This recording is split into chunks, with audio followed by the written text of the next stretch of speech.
नमस्कार, जय हिंद साथियों। स्वागत है आप सभी का आपके अपने YouTube चैनल अमन स्टडी पॉइंट में। तो साथियों, आज के वीडियो में देखेंगे CTET previous year question paper से बाल विकास एवं शिक्षा शास्त्र के प्रश्नों को, जो कि आपके 8 दिसंबर 2019 के जूनियर स्तर के पेपर में पूछे गए थे। तो साथियों, चलिए शुरू करते हैं वीडियो को बिना किसी देरी के। तो प्यारे साथियों, आप सभी का जो एडमिट कार्ड है वो आज रात को 8 बजे के बाद हो सकता है डाउनलोड होने लगे।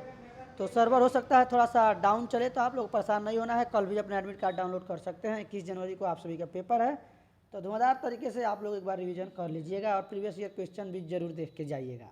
तो आज का पहला प्रश्न है साथियों आप सभी के स्क्रीन पर। जब विद्यार्थी पुरस्कार पाने की इच्छा से बार बार किसी गतिविधि को करने का निर्णय लेते हैं, जैसा कि एक प्रयोग का नियोजन एवं संचालन करना, जो कि प्रत्यक्ष रूप से उस गतिविधि से संबंधित नहीं है, जैसा कि एक स्टार या बैच प्राप्त करना, ऐसी स्थिति में क्या संभावना उत्पन्न होती है। तो साथियों, ऑप्शन है आप सभी के स्क्रीन पर, और पूरा ऑप्शन हम नहीं पढ़ेंगे क्योंकि समय कम है। हम चाहते हैं कि कम समय में छोटा वीडियो बनाया जाए और पूरे 30 प्रश्नों को देख लिया जाए। तो सीधा हम लोग यहाँ पर चलेंगे अपने राइट आंसर की ओर। राइट आंसर आपका जाएगा सेकेंड के साथ, अधिगम के प्रति भौतिकवादी अभिवृत्ति का विकास। चलेंगे साथियों अगले प्रश्न की ओर। संज्ञान एवं संवेग के बीच किस प्रकार का संबंध होता है। तो इनके बीच साथियों एक दिशीय संबंध होता है। संवेग संज्ञान को जो है प्रभावित करते हैं। अगला प्रश्न साथियों, निम्नलिखित में से कौन से कारक अधिगम को प्रभावित करते हैं। तो यहाँ पर जो साथियों विद्यार्थी की अभिरुचि और इसके साथ ही विद्यार्थी का सामूहिक स्वास्थ्य, शिक्षा शास्त्रीय रणनीतियाँ और विद्यार्थी का सामाजिक एवं सांस्कृतिक संदर्भ, ये सभी जो है अधिगम को प्रभावित करते हैं, यानी लर्निंग को प्रभावित करते हैं। ऑप्शन नंबर फर्स्ट इसका सही जवाब होगा। चलेंगे अगले प्रश्न की ओर। निम्नलिखित में से क्या ज्ञान के सार्थक संरचना की प्रक्रिया का एक महत्वपूर्ण पहलू है। उद्दीपन, प्रतिक्रिया, संबंध, सामाजिक पारस्परिक क्रियाएं, लगातार अभ्यास तथा बार बार स्मरण करना, या फिर पुरस्कार एवं दंड। तो पुरस्कार एवं दंड नहीं होगा, निगेटिव यानी नकारात्मक है यहाँ पर साथियों। निगेटिव ऑप्शन हमको नहीं लेना है। यहाँ पर हमारा राइट आंसर जाएगा सेकेंड के साथ, सामाजिक पारस्परिक क्रियाएं। तो अगला प्रश्न है साथियों, बाल्यावस्था की अवधारणा से क्या अभिप्राय है। तो बाल्यावस्था की अवधारणा से साथियों यहाँ पर अभिप्राय है, समकालीन सामाजिक संरचनावादी मनोवैज्ञानिक के अनुसार यह एक सामाजिक संरचना है। ऑप्शन नंबर थर्ड इसका राइट आंसर होगा। अगला प्रश्न है साथियों, निम्नलिखित में से कौन सी मध्य बाल्यावस्था की विशेषता है। तो मध्य बाल्यावस्था की विशेषता है साथियों, बच्चे तार्किक एवं मूर्त रूप से सूचना प्रारंभ कर देते हैं। राइट आंसर जाएगा फोर्थ के साथ। चलेंगे अगले प्रश्न की ओर। परिवार एवं पास पड़ोस बच्चों के समाजीकरण की द्वितीय एजेंसियाँ है, प्राथमिक एजेंसियाँ है। तो यहाँ पर जो साथियों परिवार होता है, यह कभी भी आपको प्राथमिक एजेंसियाँ लगाना है। परिवार ही उसका क्या होता है, प्रथम विद्यालय होता है, माता प्रथम गुरु होती है। इसलिए यहाँ पर राइट आंसर हमारा जाएगा ऑप्शन नंबर सेकेंड के साथ। चलेंगे साथियों अगले प्रश्न की ओर। अगले प्रश्न को देखेंगे। वाइगोस्की के अनुसार जब एक वयस्क बच्चे के निष्पादन के वर्तमान स्तर को सहयोग द्वारा विस्तारित करता है तो इसे क्या कहते हैं। तो इसे साथियों हम कहते हैं पाड़ या ढांचा। ऑप्शन नंबर फोर्थ इसका राइट आंसर हो जाएगा। अगला प्रश्न है, नूर विद्यालय में अपना लंच बॉक्स लाना भूल गई तथा यह कहते हुए तान्या से उसका लंच साझा करने के लिए कहा, तुम्हें आज अपना लंच मेरे साथ साझा करना चाहिए क्योंकि कल मैंने तुम्हारे साथ अपना लंच साझा किया था। लॉरेंस कोलबर्ग ने के नैतिक विकास के सिद्धांत के अनुसार नूर का कथन रिक्त स्थान अभिविन्यास, रिक्त स्थान प्रारूप को रिक्त स्थान अवस्था पर दर्शाता है। तो यह जो है साथियों दर्शाता है आदान प्रदान परंपरागत अवस्था पर दर्शाता है। ऑप्शन नंबर फर्स्ट इसका राइट आंसर हो जाएगा। यहाँ पर साथियों परिवार, पास पड़ोस बच्चों के समाजीकरण की यह क्या है, प्राथमिक एजेंसियाँ यहाँ पर है। यही हमारा राइट आंसर होगा, हमने लगाया था। एक बार इसको देख लेंगे, इसमें दोनों में थोड़ा सा कन्फ्यूजन होता है, तो इसको वीडियो के लास्ट में देखेंगे। अगला प्रश्न है, समाज में विभिन्न लोगों के लिए उपयुक्त मानी जाने वाली प्रारूपिक विशेषताओं के बारे में जन सामान्य की अवधारणाओं को क्या कहते हैं। तो इसको जो है साथियों हम कहते हैं जेंडर रूढ़िवादिता है। ऑप्शन नंबर फर्स्ट इसका राइट आंसर होगा। हाल ही में पाठ्यचर्चा में ऐसी कहानियों को शामिल करने के लिए विवेकशील प्रयास किया गया है जिसमें पिता घर के कार्यों में लगा रहता है और माता साहसी गतिविधियों को करती है। यह कदम किसके लिए महत्वपूर्ण है? तो यह जो कदम है साथियों, यह जेंडर रूढ़िवादिता को समाप्त करने के लिए महत्वपूर्ण है। चलेंगे अगले प्रश्न की ओर साथियों। हार्वर्ड गार्डनर के बहुबुद्धि सिद्धांत के अनुसार तार्किक गणितीय बुद्धि वाले एक व्यक्ति की क्या विशेषताएं हो सकती है? तो हार्वर्ड गार्डनर के बहुबुद्धि सिद्धांत के अनुसार जो है साथियों, तार्किक गणित बुद्धि वाले एक व्यक्ति को जो विशेषता है वह पैटर्न को खोजने की एवं तर्क की लंबी श्रृंखला को हल करने की क्षमता और संवेदनशीलता हो सकती है। अगला प्रश्न है आप सभी के स्क्रीन पर। जीन पियाजे के संज्ञानात्मक विकास के सिद्धांत के अनुसार परिकल्पित निगमनात्मक तर्क किस अवधि में विकसित होता है? तो यह साथियों किस में विकसित होता है? अमूर्त संक्रियात्मक अवस्था, यानी ऑप्शन नंबर फर्स्ट इसका सही जवाब है।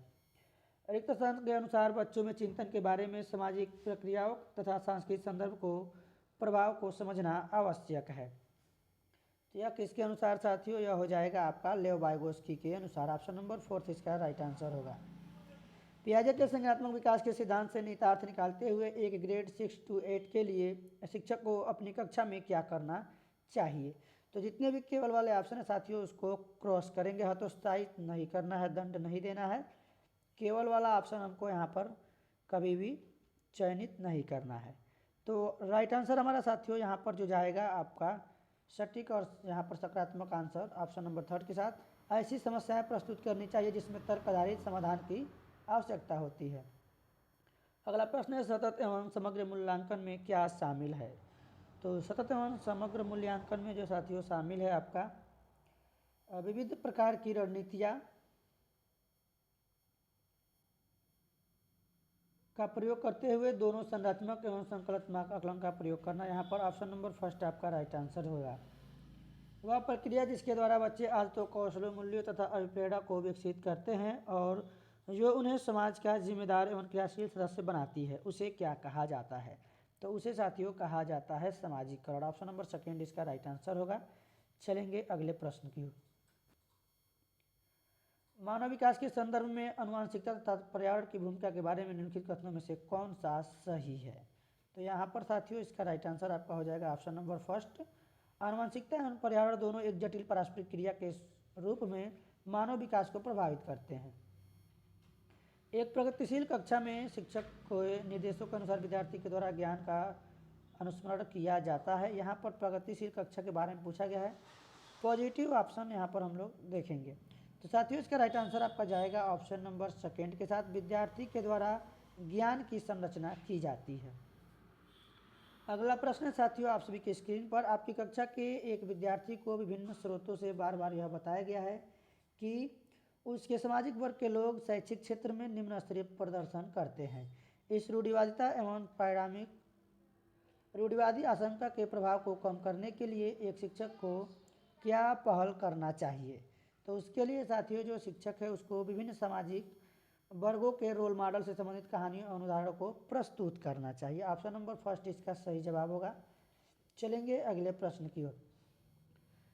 एक समावेशी कक्षा में शिक्षक को क्या करना चाहिए? तो समावेशी कक्षा में एक शिक्षक को यह विश्वास करना चाहिए कि प्रत्येक बच्चे में अपनी योग्यताओं एवं शक्ति के अनुसार सीखने की क्षमता है। ऑप्शन नंबर सेकेंड इसका राइट आंसर होगा।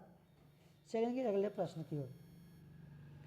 एक विद्यार्थी कक्षा में निम्नलिखित लक्षण प्रदर्शित करता है: पढ़ने के प्रति चिंता, शब्दों या अक्षरों को पहचानने में कठिनाई, निम्न स्तरीय शब्दावली कौशल, पहले पढ़े हुए पाठ को समझने या याद करने में कठिनाई। ये किसके सूचक हैं? यह जो साथियों सूचक हैं किसके सूचक हैं? अधिगम अशक्तता वाले विद्यार्थी के सूचक हैं।